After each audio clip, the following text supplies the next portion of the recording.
Welcome to another edition of Cattle Call. I'm Susan Littlefield on the Rural Radio Network. Of course, Cattle Call is being brought to you by Wolf Auto, small town strong.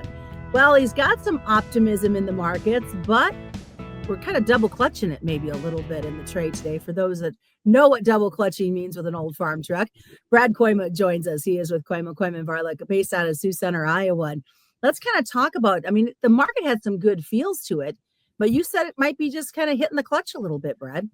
Well, perhaps. I feel like, first of all, thanks for having me on, Susan. Favorite program for me. And so maybe I got to pull the rewind button just a couple of days here. Okay, so I was gone last week, missed the snowstorm. Had numerous friends and customers offer to pay for an extended stay while I was gone, because we went up basically every day that I was gone last week. Ironically, I came back to work about noon on Friday to watch the market pull off that great big reversal down after that,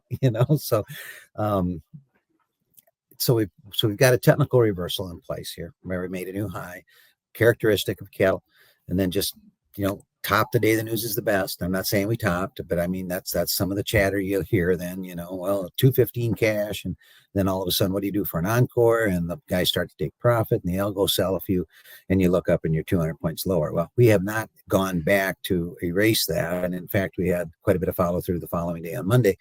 So you got a kind of a nasty looking chart, a nervous looking chart. So, anybody that's ever looked at a chart has to be thinking and worrying about the same thing. So, that's kind of the premise of the thing.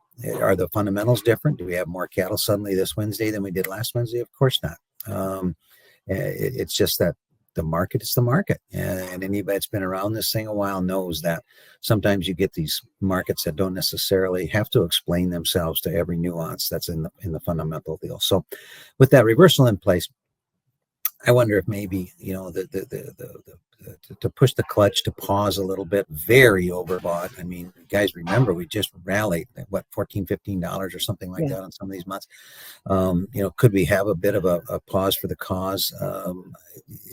I would say yes. On top of that, with open interest is a whole other topic that maybe we can hit, but don't forget we're coming up on month end and quarter end, and sometimes that's a time where you'll maybe see some of the funds evening up and saying, hey, I think I'll take a little money. They get paid based on their performance, so there is some incentive for them sometimes to take money.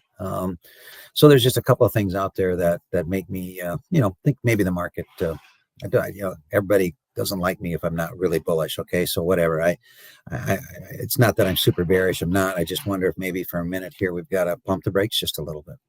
And you got to do that once in a while just to kind of rejuvenate and kind of locate what you're doing. Having said that, though, we know there's not enough cattle out there. We know that there's been a discount, as you talked about, to the futures, but it just seems like the market has a feel like these cattle are just going to appear out of nowhere.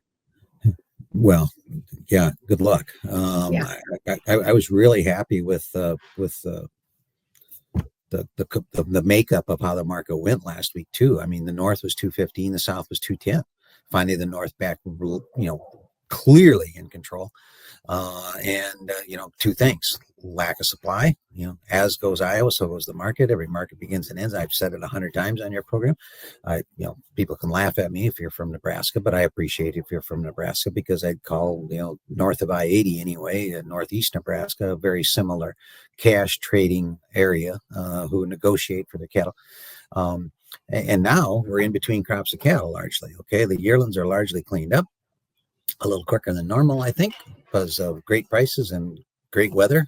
Not so much last week's program, I guess, but pretty good weather where these cattle performance was really good. And now we're going to say, well, okay, when are we going to start to get calves fat? Well, not on the end of March. And largely it's difficult to get them even fat, no matter how big you feed them, even into the month of April. So, or how big you get them when you buy them. But it's going to be very, very tight here in the north for a while here, in my opinion, and we should get a premium. So it'll be interesting to see. I still think what your comment is that the cash market certainly is a dominant influence, and that influence is not negative.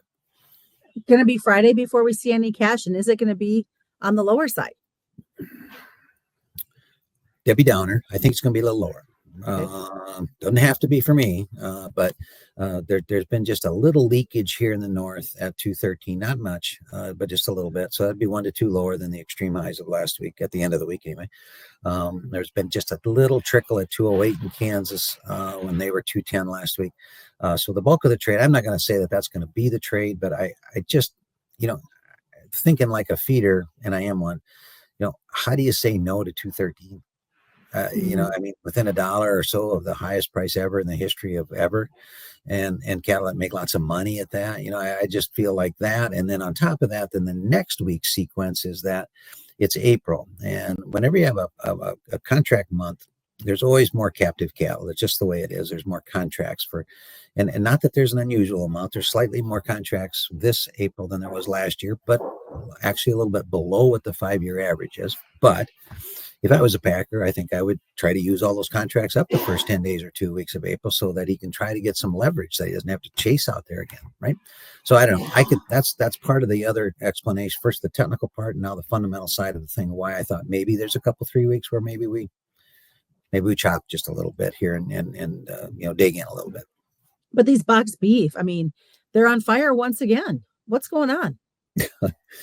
I wish it would slow down a little bit, to be honest with you. I mean, $10 since yesterday morning. And I forget what it is, 18 or something like that from 4 days ago. I always get a little worried when they jab it that high, that quick. I mean, I guess if I was that end user, if I was that consumer, that wholesaler, whatever, I'd kind of go like, you kidding me? I got to pay $20 more than last week for this box.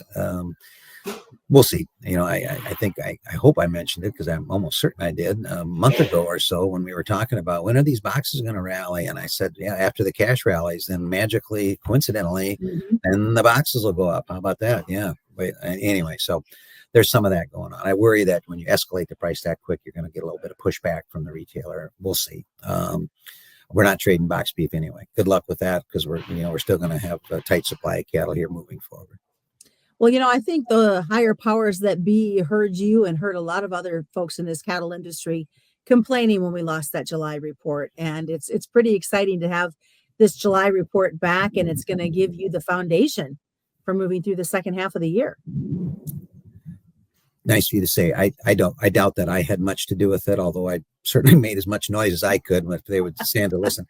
But I'm very, very happy that they've decided to reinstate the July inventory cattle and feed report. It's about transparency to me. It's about information. I mean, and it was like I think I shared with you. It was not an expensive report, and so I'm happy that come July, all of our ranchers and our producers can take another look and see where we're at on the spectrum of, are we starting to retain heifers, or what are we doing here, and where are we at in the overall expansion phase, if it's happening on the whole cattle cycle. It'll be interesting. I tell you what, west of you, Susan, it is dry now. I talked to a couple of different people that talking about whether they're going to turn cattle out, even grass cattle here this spring. So I hope that this weather pattern breaks for their sake and your sake, and that they get enough moisture here to be able to run those calves out on pasture. So we'll see. Well, that'll be another thing we'll be watching here the next few weeks, I'm sure.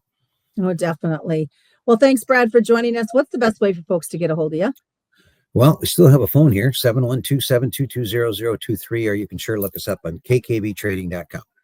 All right. And this is going to be my last cattle call as I move on to a new entity talking agricultural markets and news, but it doesn't mean the show won't continue. We appreciate everybody. And I know I personally appreciate all of you that have taken the time to watch this and listen to the podcast as well. And of course, thank you to Brad, because this show would not be what it is without Brad Koima joining me every single week. So thank you, Brad. And thank you to everybody there in the office who puts up with them having to be quiet while you and I talk.